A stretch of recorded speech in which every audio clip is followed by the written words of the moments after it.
Man in the Moonken, Chapter 1, Tale of the Tenza. The ridges along the mountains surrounding the valley of Tuksa began to cool in the evening twilight.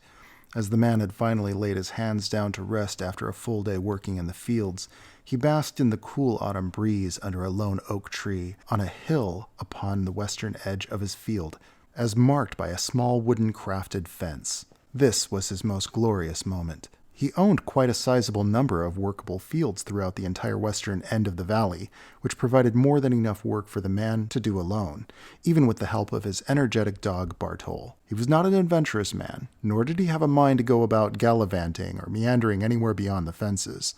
The man had never even so much as left the valley. Of course, not really anyone from the small town of Tuksa much considered any place else worth the effort. It had been that way ever since he could remember. But every time a passing airship trailed through the sky, he would craft stories in his head about where they might be off to or where they had come from. He had many books and maps and trinkets from all over Speria, which were gifts that were left to him by his father, who was well known to have been somewhat of a traveler. But the man thought nothing more of the outside world than tales of places and troubles from folks far away. Wondering about anything outside of Tuksa was merely a way to pass the time as he tended his crops.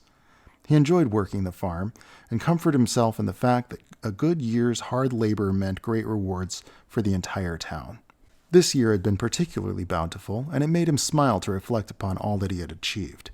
At times he'd wished that he had someone more close to him in his life. 30 and a few years of plowing, tilling, planting, and watering in the hot sun all day had left its mark on him, but he was still quite strong and very handsome. He'd never had time to find a wife, or have children of his own. After his father passed away, he'd grown quite lonely, oftentimes catching himself in full conversation with every plant, shrub, tree, or cloud. Despite his somewhat unhealthy degree of solitude, the farm and helping his neighbors was his world and his focus.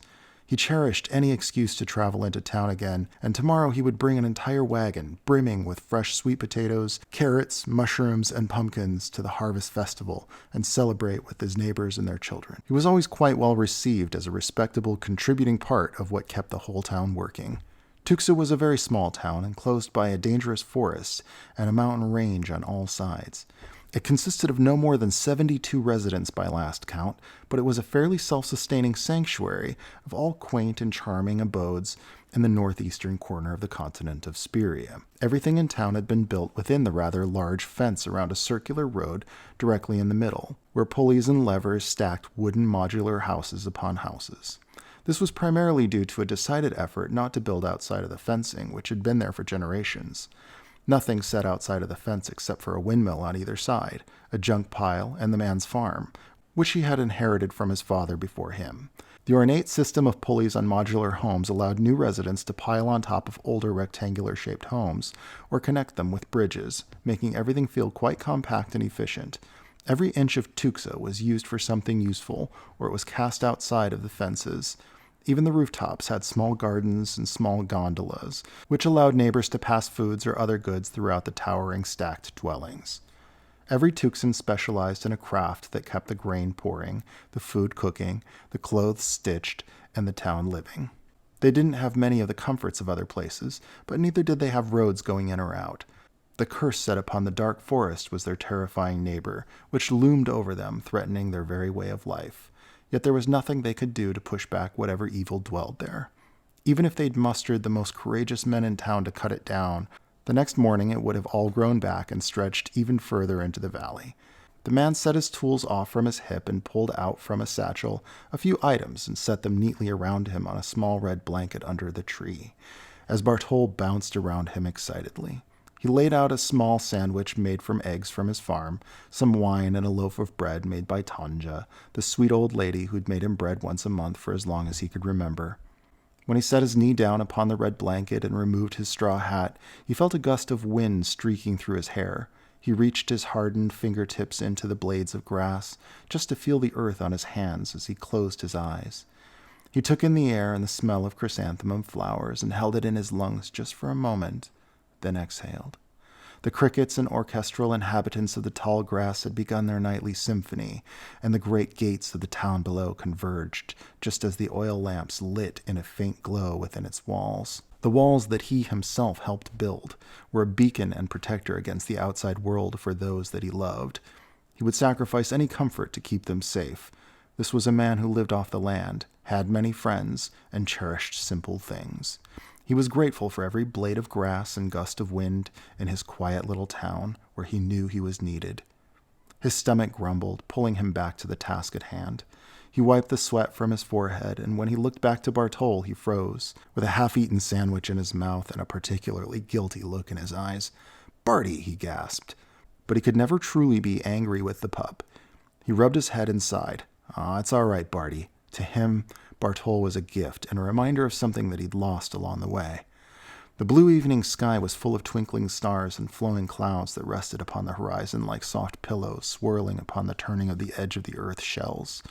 When he looked up at the legends written in constellations across the sky and the tales of old written in the heavens for all eternity, which he knew well, he recalled the Inako constellation in the eastern sky. It was a grouping of stars outlining a woman holding a spear twice her size. It was said that she died protecting the laws of her land. Then there was the Torah, a great beast, fierce and powerful, yet gentle and kind. Its tail spread across several other constellations and wrapped halfway across the horizon. These were his favorite stories, told to him by his father long ago. He always imagined his father's voice when he looked upon them. The legend of the Tenzo was always his father's favorite. The stars outlined a 5-headed hydra with a lone warrior standing defiantly against it. He would say that long ago, a great planet eater slithered its way through the cosmos, devouring half of the night sky. This, of course, explains the vast, empty, starless region of the constellations to its left.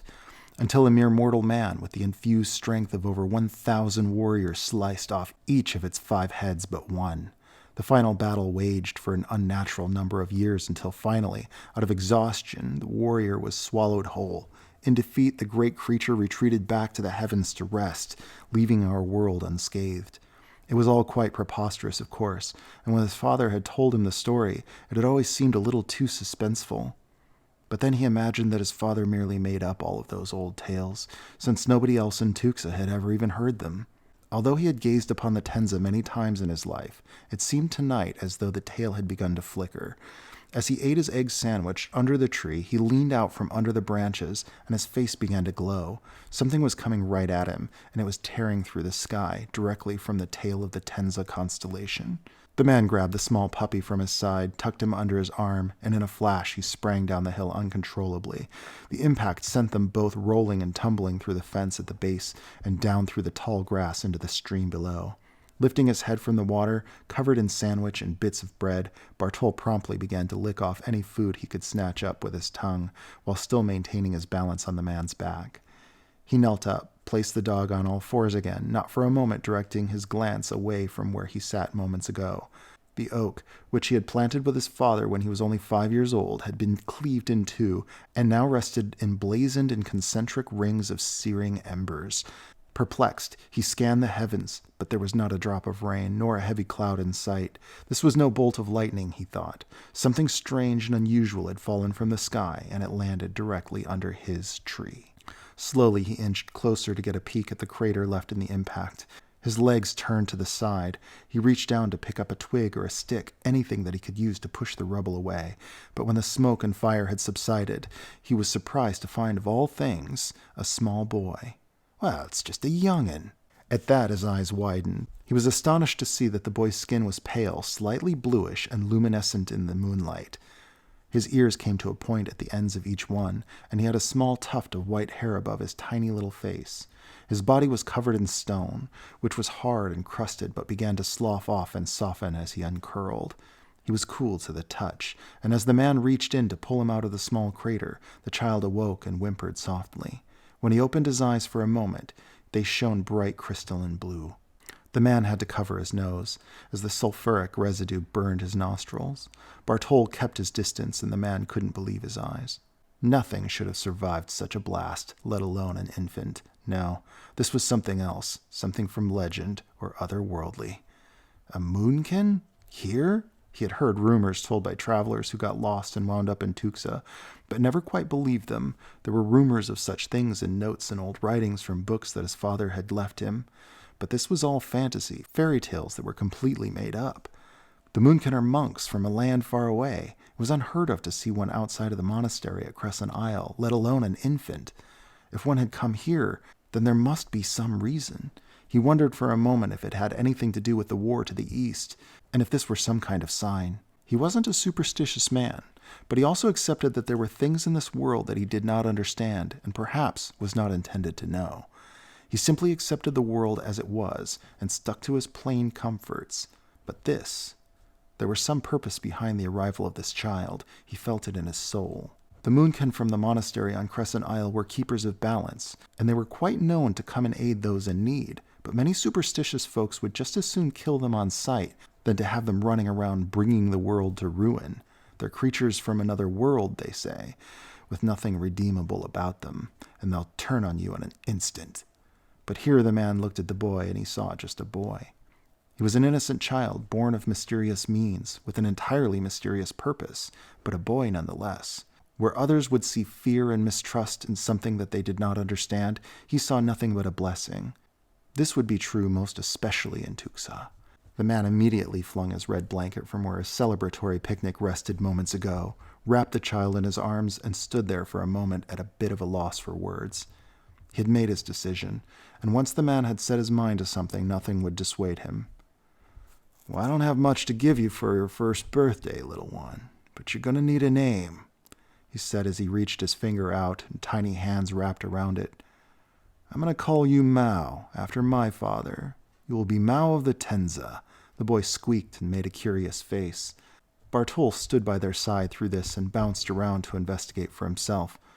"Hey, what do you think, Barty?" The man kneeled to bring them face to face, and Bartol jumped excitedly, barking in circles. "What? It's a good name," the man said as he stood up, and the three of them began to walk home.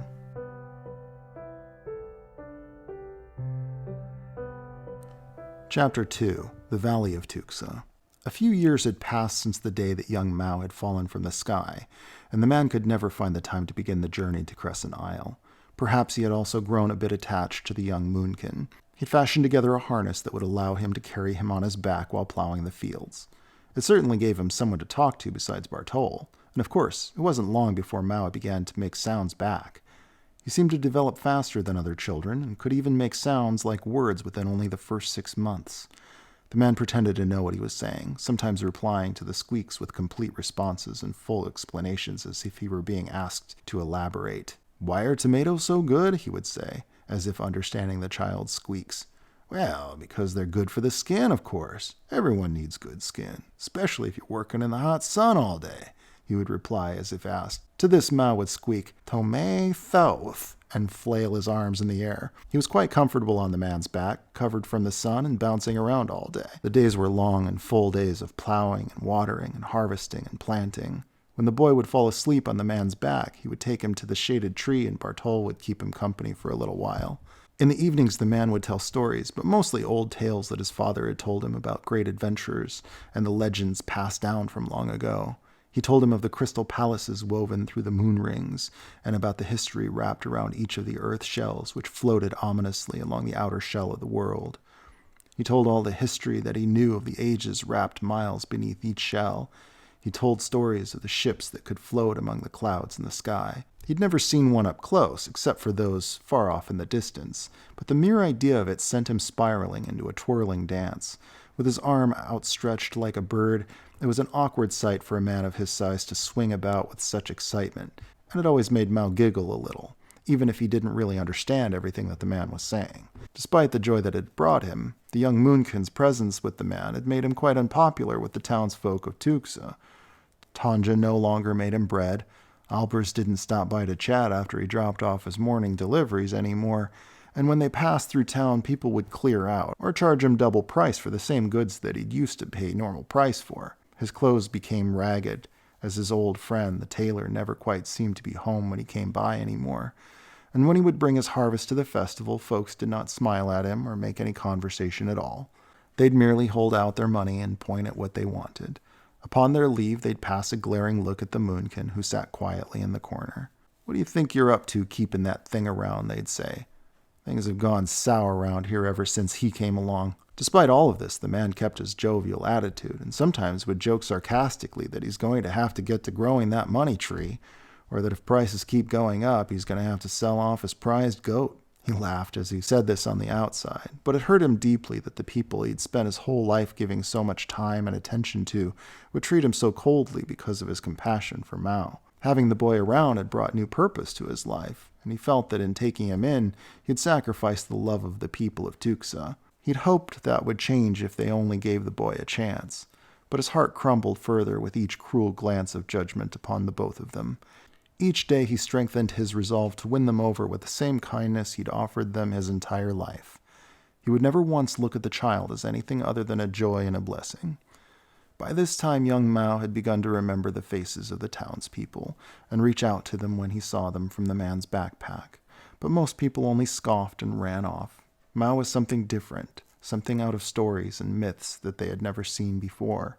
And by the time he had begun to walk on his own, he was shooed out of most places as if he were a mere pest, a blight on the town which they would rather have disappeared entirely. He was blamed for just about everything that ever went wrong, and this further made Mao feel more and more ostracized and unwelcome than he could bear. But much like the man, he never once complained. When he saw other boys playing, they would scramble and hide.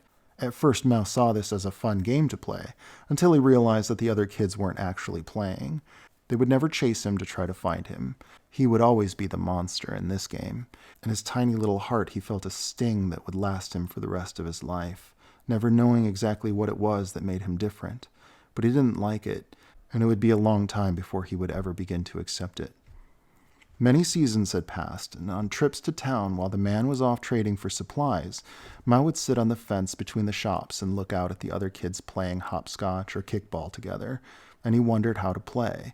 But he would never get a chance to. Being a Moonken, he would never know what it's like to be accepted by a world that had more fear of him than love. In their mind, he was no different than a Minotaur or a six-headed dragon. This made him angry, and it made him sad at the same time. He wanted to lash out and scream at them, but he never did. In his mind, he had consciously decided that it was not their fault. They simply did not know any better. This, of course, was not an easy task, as the man and Bartol were his only friends in the world. When Mao was old enough, he wanted to help with the farming duties. As soon as he was able, he would try to carry the heavy tools and mimic everything that the man did. Being that the man was quite a craftsman, he had fashioned together smaller versions of a hoe and trowel, and as they worked, he would tell Mao of all the townspeople and all of their kindness and cherished history that they had shared. At times he would pause in the middle of the story and stare off into the sky, lost in a moment of the past as if it seemed he could barely recall. The child had a hard time believing that these were the same people that were so cold to him, but perhaps he merely needed to try harder to get them to like him. One time in town, one of the boys kicked the ball too hard, and it went over the fence behind where Mao would sit alone and watch. Without a second thought, he dashed around and proudly brought the ball back to them as a gesture. He held it out as a prize offering, and one of the boys said, "Well, I guess you can have it. I never liked that ball anyway," and then they all turned to walk away. That day on the walk home, Mao wouldn't laugh at his jokes and barely seemed to pay attention to his stories. He held that ball and stared at it the entire time, replaying in his mind how he could change the way that the other children saw him. He wondered why things had to be the way that they were for him, and if there would ever be a time or a place where things would be different. The man, coming to the realization that he'd never seen Mao this way, calmed his voice and slowed his steps. "Something on your mind, Mao?" he asked with genuine concern, but Mao said nothing at all.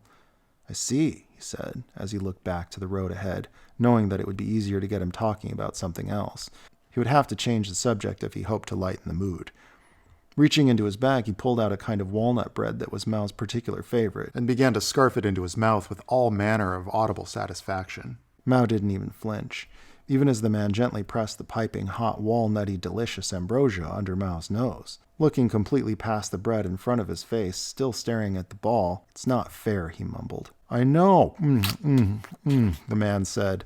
"How could such a small thing have so much flavor?" The man struggled to get the words out of his stuffed cheeks. Mao stopped in his tracks. "Why don't they like me?" he blurted out. The man stopped, turned, and knelt down to Mao's eye level. He placed his hand on his shoulder as he looked at him, imagining what he must be feeling, what must have happened to close him off this way. He sat for a moment, pushing the young Moonken's hair out of his shining blue eyes.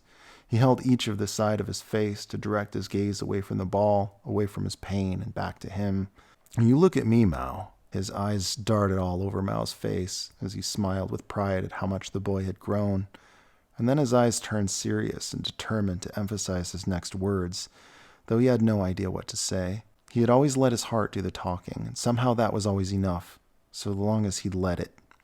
"You're something different," he nodded. "And you're special, and some people are going to be afraid of what you can do. You can never give them any reason to." He paused as if he were thinking back on the memory of something from long ago. In truth, for a moment he considered that he was not the father that he wanted to be. After all, what did he know about raising a Moonken child? But he knew to trust his heart, so he continued. "All the things about you that are different are exactly what makes you so special. Those other kids, I bet they can't run as fast as you," he said as he poked him in the chest. "Or hear me yelling that dinner's ready from clear across the cornfields," he cheered as he pulled Mao's earlobes, which made Mao push his hand away and smile a bit, wiping the snot from his nose and sniffling. "Why, I'll bet," he leaned in closer and said, "you could probably kick a ball 10 times as far as any of them other kids." "I don't know," he said. "I've never tried." The man's enthusiasm flung his bags to the ground and sent him running several yards ahead. They played ball in that field the rest of the evening and gorged on walnut bread.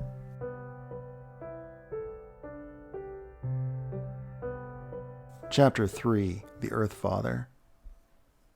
Finally, a day had come that the letter had arrived in the mail. It was an invitation to the town hall for both the man and the Moonken. This was quite exciting for the man because he thought that this was perhaps the moment where they would finally lay the past to rest and be a family again. He imagined his old friends in his life once more. He stood in the mirror and practiced accepting the gracious welcome of the townfolk again. "Well, Madame Fay, I missed you too," he would say into the mirror as he adjusted his tie from left to right under his bushy beard. "Oh, and aren't you looking dandy, Lady Vanest?" he said under his smile as he danced through the place, flipping his scarf over his shoulder and adjusting Mao's oversized dress shirt. Even Bartol wore his fancy scarf for the celebration. On the wagon ride to town, he vowed that this time he would make more time to be with them. He wanted to spend less time on the farm and to bask in the luxury of their welcoming kindness, if they would offer it. In his mind, he saw this as a second chance.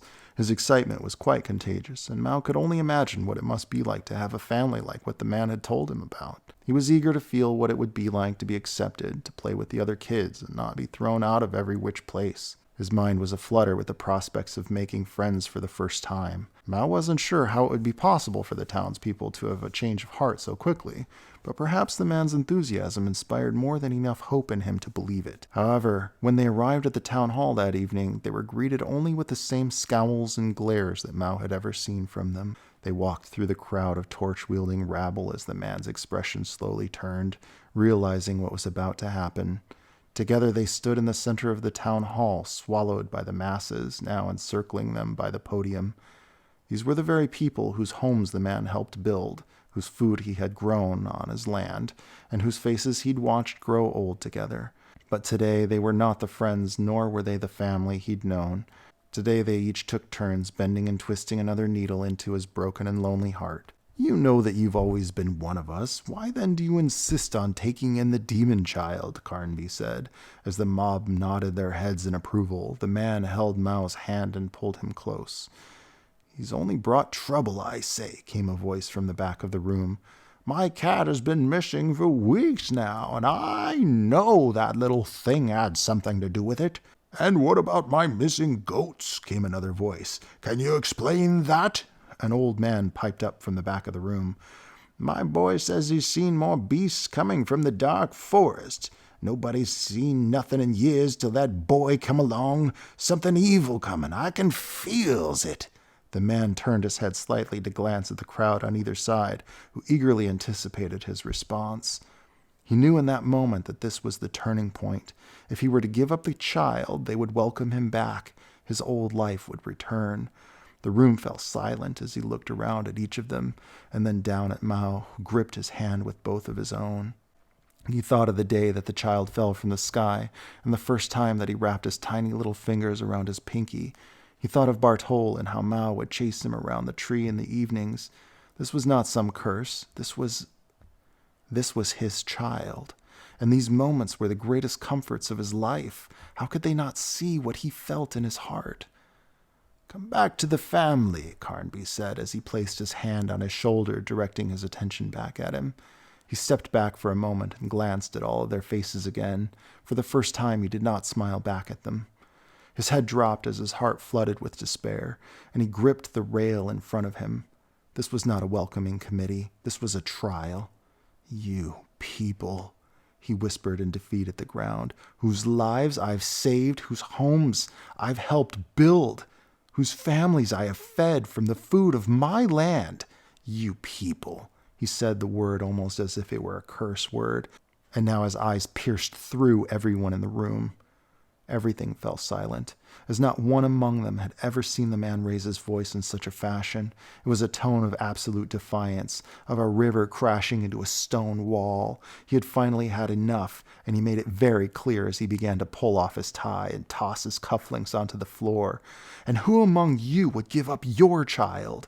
he yelled as he stood uncomfortably close to their now frightened faces. "For family." Who then? If you would judge an innocent child and cast him out as a demon in your pitiful witch hunt, then you're no family of mine. Mao is my son, and any one of you that raises a hand against him will answer to me. Mao is my family now."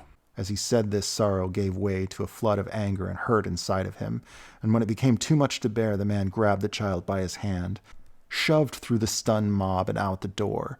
As he ran off in the distance, he could hear the mob erupt in protest. "He'll never be one of us, and neither will you," they yelled as their voices fell off into the slapping of rain and the thunder of the storm in the distance. The man ran down the muddy, rain-soaked road in the town square where Mao tried to keep up as much as his tiny legs could. Bartol leapt off of the wagon and trailed behind. The man ran past the old windmill where he used to play as a young boy, and over the river where he fell into while chasing kiasco birds with his closest friends years and years ago. He ran for so long past so many old memories, each one a sting in his heart. Finally, the man fell to his knees into the sinking mud and hunched over, utterly defeated. His roots were in every stone and board of every house in the village, and now they had turned on him.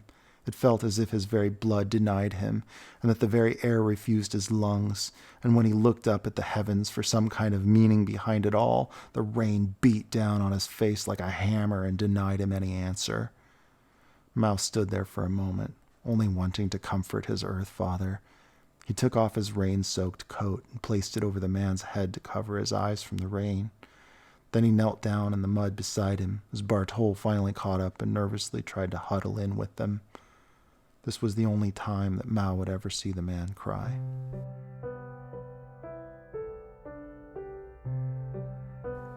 Chapter 4, Pariahs.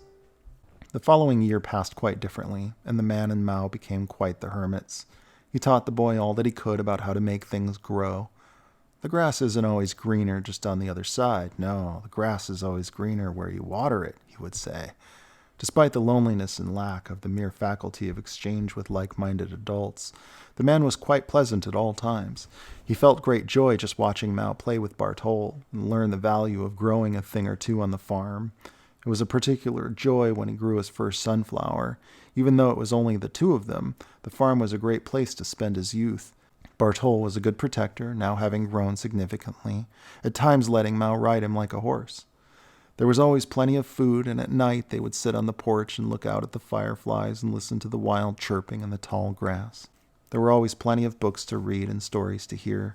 The man even knew how to play a few songs on a very small guitar. For the most part, they kept only to themselves, and the man even hired a kid from the nearby town to deliver his harvest to the festival for the townsfolk.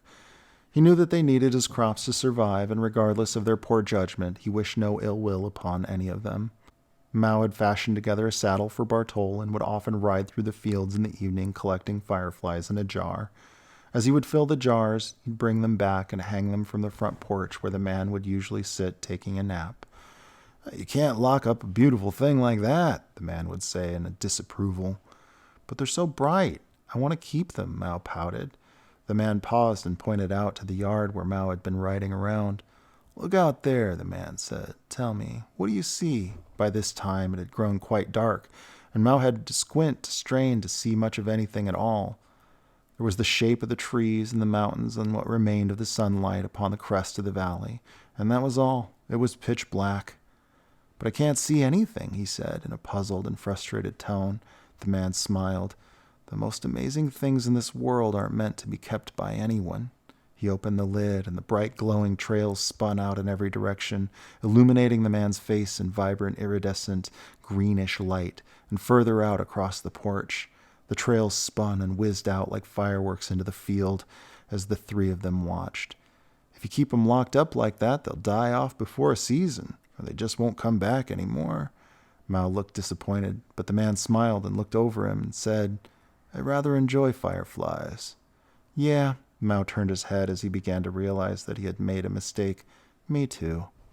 Bartol only looked confused by all of this and lay down for a bit of rest. After that, Mao would simply race along the fences to see how fast Bartol could run to the old windmill and back. But there was one particular evening when they were jumping the fences near the western bridge on a windmill run, and they heard an unusual sound echo through the valley, and lights flickered on all down the hill. Mao had never heard such a thing, but Bartol was shaken enough to give pause and circle to locate the direction of its origin. They both felt it, as if it rested eerily upon the wind, and then fell silent. Something was watching them from the dark forest tree line just beyond the fence. They both stuck their necks forward and stared intently on the shadow, which seemed to move where all the other shadows stood still, its movements synchronized with the heavy sounds of a wild, hungry animal breathing. And when the clouds cleared the moonlight upon two reflected eyes, in the black stillness of the dark, the beast let out a fierce growl that shook Mao to the bone. In a flash, and instinctively, Bartol whimpered and leapt into a frenzied panic run home. That was Bartol's fastest windmill run since. And when they returned to the farm, their four-legged friends spent the next several days under the bed upstairs, too frightened to come out even to eat. When the man heard what they had seen, he merely changed the subject and told Mao to stay away from the old windmill after dark. Then he retreated to his books as if he had something heavy on his mind, and laid out a small dagger sheath made from strung-together wrappings while he read and smoked his pipe. When he noticed that Mao had seen this, he quickly covered it and steered his gaze elsewhere. Otherwise, things returned to normal very soon after. As Mao was now able to do much more around the farm, things got done earlier in the day. Mao used this time to practice reading and memorizing maps from old books that the man had laying around from his father's travels. He wished that someday he would be able to see some of the places that he was reading about. He became a bit of a daydreamer while doing his chores, and he would constantly ask the man about what it's like on the other side of the mountains, which encircled the valley and the village of Tuksa. Until one morning, just before harvest, the man and the Moonken awoke in the night to Bartol barking and pulling at their sheets. Outside raged an inferno of smoke and burning and crackling. The three rushed down the stairs and out the door as they stood watching a fire consume their farm and all of their crops. In the distance, they saw the shapes of a large number of townspeople standing in front of the blazing inferno. The man would not ask for their help. He would not ever speak to them or of them again. With all that the man had built, with his hands burning in embers before him, he resolved himself in that moment to a new purpose. As they all stood watching helplessly, he looked over at the young Moonken. The man knew that Mao would never belong anywhere in the world except with his own kind.